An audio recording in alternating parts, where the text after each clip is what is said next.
ओम शांति। आज बाबा के 11-9-20 के महावाक्य हैं। सबसे पहले हम मुरली का सारांश सुनेंगे। आज बाबा ने ड्रामा के पाठ को पक्का कराते हुए कहा कि ड्रामा का खेल बिल्कुल एक्यूरेट चल रहा है। तुम्हारा जो पार्ट बजा वही ड्रामा अनुसार फिर रहेगा। जिसका जो पार्ट जिस घड़ी होना चाहिए वही फिर रिपीट होगा।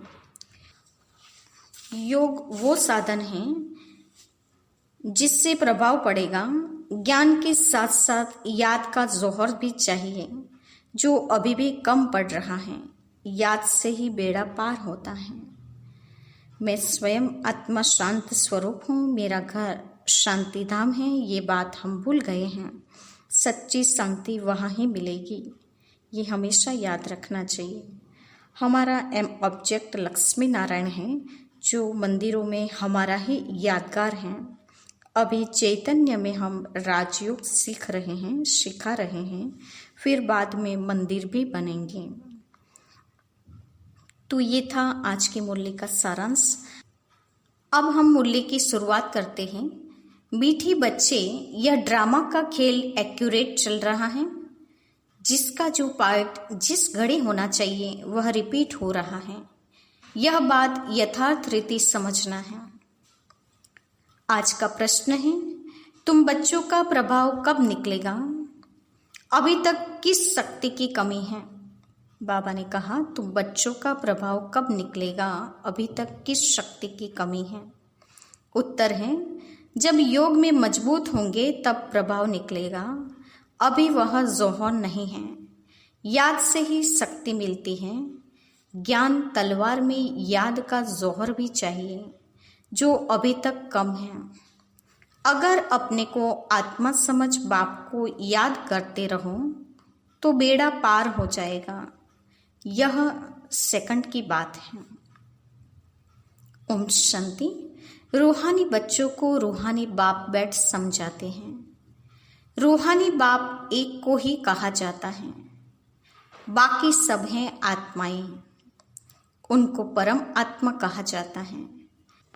बाप कहते हैं, मैं भी हूँ आत्मा, परंतु मैं परम सुप्रीम सत्य हूँ। मैं ही पतित पावन ज्ञान का सागर हूँ। बाप कहते हैं, मैं आता ही हूँ भारत में बच्चों को विश्व का मालिक बनाने। तुम ही मालिक थे ना, अब स्मृति आई है। बच्चों को स्मृति दिलाते हैं, तुम पहले पहले सतयुग में आए, फिर पार्ट बजाते 84 जन्म भोग, अब पिछाड़ी में आ गए हो। तुम अपने को आत्मा समझो। आत्मा अविनाशी है और शरीर विनाशी है। आत्मा ही देह के साथ आत्माओं से बात करती है। आत्मा अभिमानी हो करके नहीं रहते हैं तो जरूर देह अभिमान है। मैं आत्मा हूँ, ये सब भूल गए हैं। कहते भी हैं पाप आत्मा, पुण्य आत्मा, महान आत्मा। वह फिर परमात्मा तो बन नहीं सकते। कोई भी अपने को शिव कह न सके। शरीरों के शिव नाम तो बहुतों के हैं। आत्मा जब शरीर में प्रवेश करती है तो नाम पड़ता है, क्योंकि शरीर से ही पार्ट बजाना होता है। तो मनुष्य फिर शरीर के भान में आ जाते हैं। मैं फलाना हूँ। अभी समझते हैं, हाँ मैं आत्मा हूँ। हमने 84 का पार्ट बजाया है। अभी हम आत्मा को जान गया हूँ। हम आत्मा सतोप्रधान थी, फिर अभी तमोप्रधान बनी हूँ। बाप आते ही तब हैं जब सब आत्माओं पर कट लगी हुई है। जैसे सोने में खाद पड़ती है ना, तुम बच्ची सच्चा सोना हो। चांदी, तांबा, लोहा पड़कर तुम बिल्कुल काले हो गए हो। यह बात और कोई समझा न सके। सब कह देते हैं आत्मा निर्लेप है। खाद कैसे पड़ती है यह भी बाप ने समझाया है बच्चों को। बाप कहते हैं, मैं आता ही भारत में हूँ। जब बिल्कुल तमोप्रधान बन जाते हैं तब आता हूँ। एक्यूरेट टाइम पर आते हैं। जिससे ड्रामा में एक्यूरेट खेल चलता है ना, जो पार्ट जिस घड़ी होना होगा उस समय फिर रिपीट होगा। उसमें जरा भी फर्क पड़ नहीं सकता। वह है हद का और यह है बेहद का ड्रामा। यह सब बहुत महीन समझने की बातें हैं। बाप कहते हैं तुम्हारा जो पार्ट बचा वह ड्रामा अनुसार कोई भी मनुष्य मात्र न रचयिता को न रचना के आदि मध्य अंत को जानते हैं। ऋषि मुनि भी नेति नेति करते गए। अब तुमसे कोई पूछे रचयिता और रचना के आदि मध्य अंत को जानते हो तो तुम झट कहेंगे हाँ। सो भी तुम सिर्फ अभी ही जान सकते हो, फिर कभी नहीं। बाबा ने कहा संगम ही वो सुनहरा समय है जिस समय सृष्टि के आदि मध्य अंत का पूरा ज्ञान बुद्धि में है। बाकी देवताई जन्म भी श्रेष्ठ हैं, लेकिन वहाँ ये पूरी नॉलेज बुद्धि में नहीं होगी। बाबा ने समझाया है तुम ही मुझ रचयिता और रचना के आदि मध्य अंत को जानते हो। अच्छा, यह लक्ष्मी नारायण का राज्य कब होगा यह जानते होंगे? नहीं, इनमें कोई ज्ञान नहीं, वह तो वंडर है। तुम कहते हो हमारे में ज्ञान है, यह भी तुम समझते हो। बाप का पार्ट ही एक बार का है, तुम्हारी एम ऑब्जेक्ट ही है यह लक्ष्मी नारायण बनने की।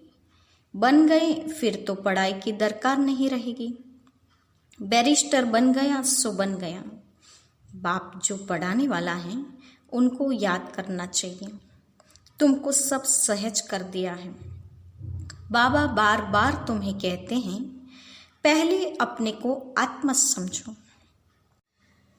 मैं बाबा का हूँ, पहले तुम नास्तिक थे, अभी आस्तिक बने हो। क्यों बाबा ने कहा मैं आस्तिक हूँ? अभी तुम आस्तिक बने हो ऐसा क्यों कहा? क्योंकि अभी रचयिता को जान लिया है, पूरे सृष्टि चक्र को समझ लिया है, इसीलिए आस्तिक कहा जाता है। इन लक्ष्मी नारायण ने भी आस्तिक बनकर ही यह वर्षा लिया है जो अभी तुम ले रहे हो। अभी तुम आस्तिक बन रहे हो। आस्तिक और नास्तिक यह अक्षर इस समय के हैं। वहां यह अक्षर ही नहीं, पूछने की बात ही नहीं रह सकती। यहाँ प्रश्न उठते हैं तब तो पूछते हैं रचता और रचना को जानते हो? तो कह देते नहीं। बाप ही आकर अपना परिचय देते और रचना के आदि मध्य अंत का राज समझाते हैं। बाप बेहद का मालिक रचता है। बच्चों को समझाया गया है और धर्म स्थापक भी यहाँ जरूर आते हैं। तुमको साक्षात्कार कराया था। इब्राहिम, क्राइस्ट आदि कैसे आते हैं? वह तो पिछाड़ी में जब बहुत आवाज निकलेगा तब आएंगे। बाप कहते हैं बच्चे देह सहित देह के सब धर्मों को त्याग मुझे याद करो। अभी तुम सम्मुख बैठे हो। अपने को देह नहीं समझना है, मैं आत्मा हूँ। अपने को आत्मा समझ बाप को याद करते रहो तो बेड़ा पार हो जाएगा। सेकंड की बात है। मुक्ति में जाने के लिए ही भक्ति अदाकल्प करते हैं, लेकिन कोई भी आत्मा वापिस नहीं जा सकती है। 5000 वर्ष पहले भी बाप ने समझाया कि अभी भी समझाते हैं। श्री कृष्ण यह बातें समझा नहीं सकते, उनको बाप भी नहीं कहेंगे। बाप है लौकिक, अलौकिक और पारलौकिक। हद का बाप लौकिक, बेहद का बाप है पारलौकिक आत्माओं का, और एक यह है संगम युगी वंडरफुल बाप, इनको अलौकिक कहा जाता है। प्रजापिता ब्रह्मा को कोई याद ही नहीं करते। वह हमारा ग्रेट ग्रेट ग्रैंडफादर हैं। यह बुद्धि में नहीं आता है। कहते भी हैं आदिदेव एडम, परंतु कहने मात्र। मंदिरों में भी आदिदेव का चित्र है ना। तुम वहां जाएंगे तो समझेंगे यह तो हमारा यादगार है। बाबा भी बैठे हैं, हम भी बैठे हैं। यहाँ बाप चैतन्य में बैठे हैं, वहां तो जड़ चित्र रखे हैं। ऊपर में स्वर्ग भी ठीक है। जिन्होंने मंदिर देखा है वह जानते हैं कि बाबा हमको अब चैतन्य में राजयोग सिखा रहे हैं। फिर बाद में मंदिर बनाते हैं। यह स्मृति में आना चाहिए कि यह सब हमारे यादगार हैं। बाबा ने कहा जब भी मंदिरों में जड़ मूर्तियां देखें तो ख्याल आना चाहिए ये हमारा यादगार है। यह लक्ष्मी नारायण अब हम बन रहे हैं थे, फिर सीढ़ी उतरते आए हैं, अब फिर घर जाकर राम राज्य में आएंगे। पीछे होता है रावण राज्य, फिर हम वाम मार्ग में चले जाते हैं। बाप कितना अच्छी रीति समझाते हैं। इस समय सभी मनुष्य मात्र पतित हैं, इसलिए पुकारते हैं, हे पतित पावन आकर हमको पावन बनाओ, दुख हर कर सुख का रास्ता बताओ। कहते भी हैं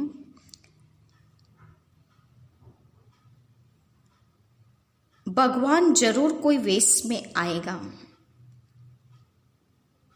अब कुत्ते बिल्ली ठीक कर भीतर आदि में तो नहीं आएंगे। गाया हुआ भी है भाग्यशाली रथ पर आते हैं। बाप खुद कहते हैं मैं इस साधारण रथ में प्रवेश करता हूँ। यह अपने जन्मों को नहीं जानते हैं।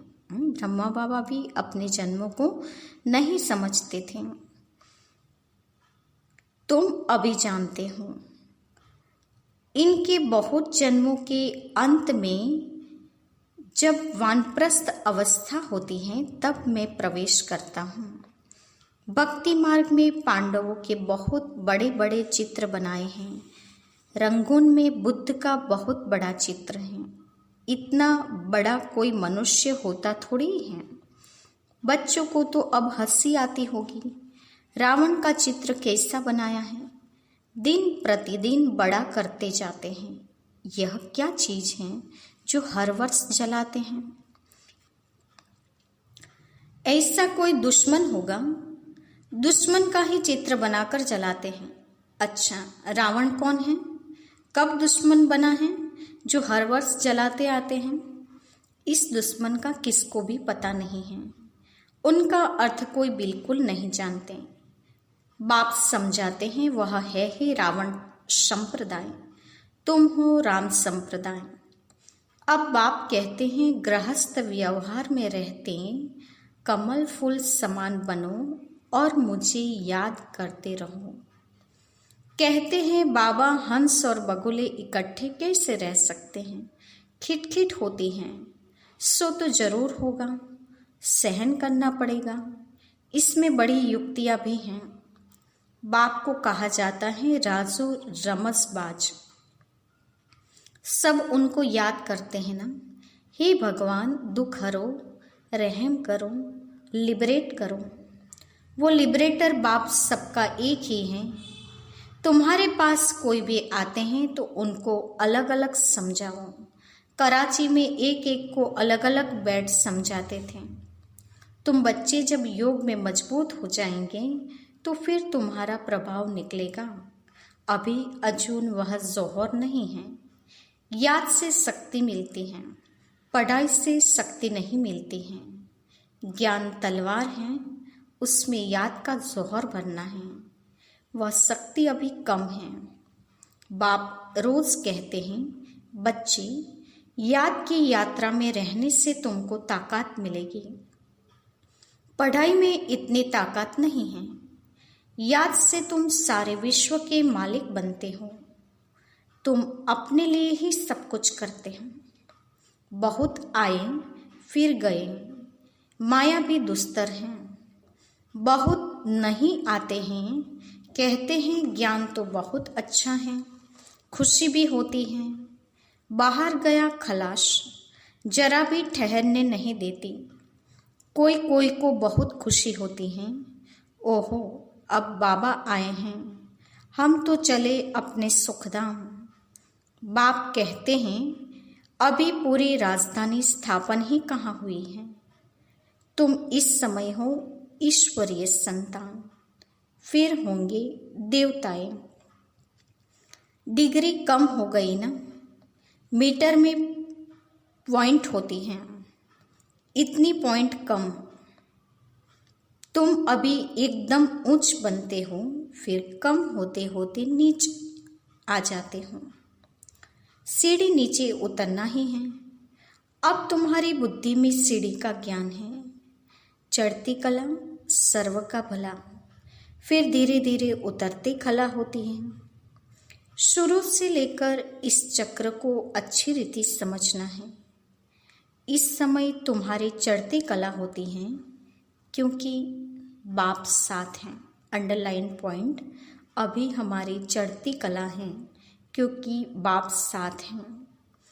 ईश्वर जिसको मनुष्य सर्वव्यापी कह देते हैं, वह बाबा मीठे मीठे बच्चे कहते रहते हैं और बच्चे फिर बाबा बाबा कहते रहते हैं।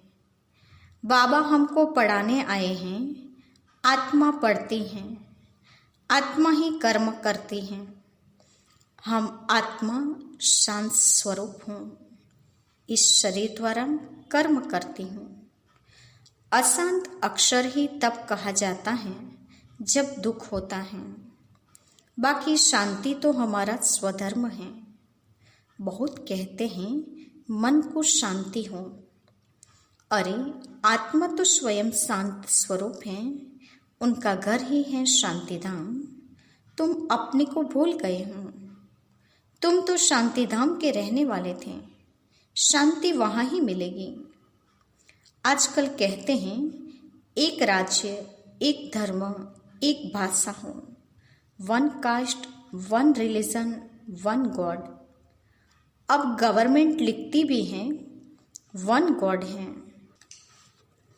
फिर सर्वव्यापी क्यों कहते हैं? वन गॉड तो कोई मानता ही नहीं है। तो अब तुमको फिर यह लिखना है। लक्ष्मी नारायण का चित्र बनाते हो, ऊपर में लिख दो सतयुग में जब इन्हों का राज्य था तो one god one deity religion था। परंतु मनुष्य कुछ भी समझते नहीं हैं, अटेंशन नहीं देते हैं। अटेंशन उनका जाएगा जो हमारे ब्राह्मण कुल का होगा। बाबा ने कहा लिखावट लिखते हैं, फिर भी वो पढ़ने के बाद अटेंशन उसका जाएगा जो ब्राह्मण होगा, हमारे कुल का होगा, और कोई नहीं समझेंगे।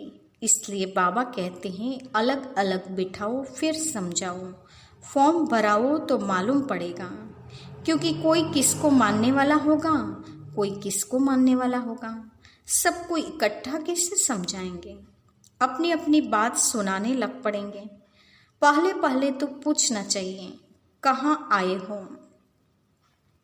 बीके का नाम सुना है? प्रजापिता ब्रह्मा तुम्हारा क्या लगता है? कभी नाम सुना है? तुम प्रजापिता ब्रह्मा की संतान नहीं हो। हम तो प्रैक्टिकल में हैं।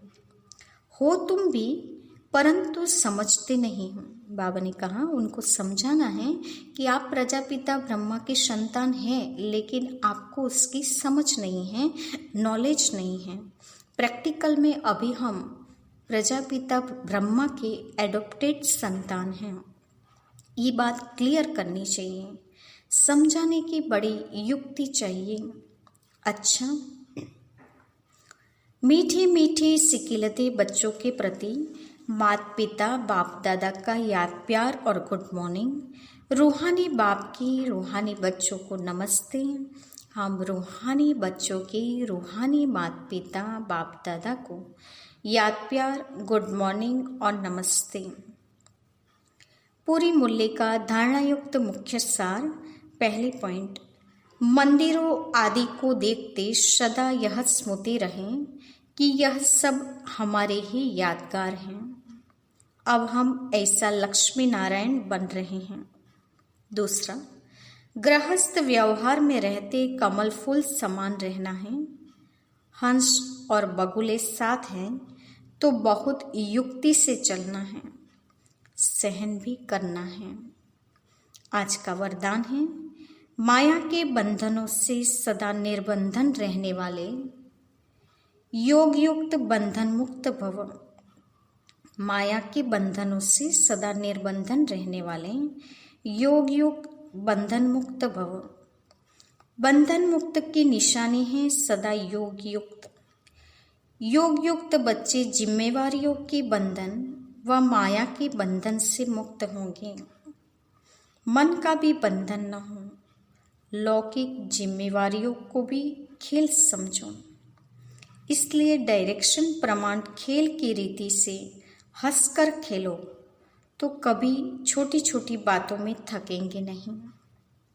अगर बंधन समझते हो तो तंग होते हो। क्या क्यों का प्रश्न उठता है, लेकिन जिम्मेवार बाप हैं, आप तो निमित्त हो। इस स्मृति से बंधन मुक्त बनो तो योग युक्त बन जाएंगे। बाबा ने कहा बंधन मुक्त की निशानी ही योग युक्त हैं। इसीलिए कभी भी जिम्मेवारियों के बंधन में, माया के बंधन में या किसी मन के बंधन में फंसना नहीं है। सदा बाबा ने कहा जिम्मेवार बाप, मैं निमित्त हूँ, ये समझकर चलना है। आज का स्लोगन है करण करावन हार की स्मृति से भान और अभिमान को समाप्त करो। स्लोगन भी वरदान अनुसार ही है। करण करावन हार बाप है, ये स्मृति रहेगी तो भान और अभिमान सहज समाप्त हो जाएगा। आज के मुख्य पॉइंट्स हैं। बाप जैसे अभी आते हैं बच्चों को विश्व का मालिक बनाने, ड्रामा अनुसार बाप वैसे ही भारत में आएंगे। ड्रामा बिल्कुल एक्यूरेट है, हर सीन वैसे ही रिपीट होगी। दूसरा, ज्ञान तलवार के साथ साथ याद का जोहर भी होना चाहिए, लेकिन बाबा ने आज कहा कि याद का जोहर अभी भी कम पड़ रहा है, तो उस पर हमारा अटेंशन होना चाहिए। ज्ञान के साथ याद पर भी पूरा अटेंशन। तुम अभी ईश्वरीय संतान हो, फिर बनेंगे देवताएं। आज बाबा ने टाइटल हमें दो दिए हैं। एक, हम ईश्वरीय संतान हैं, इस नशे में भी रहना है, साथ ही साथ बाप को और समय को भी पूरा पहचान लिया है, इसलिए हम आस्तिक बच्चे हैं। बाप कहते हैं गृहस्थ व्यवहार में रहते कमल फूल समान बनो और मुझ बाप को याद करते रहो।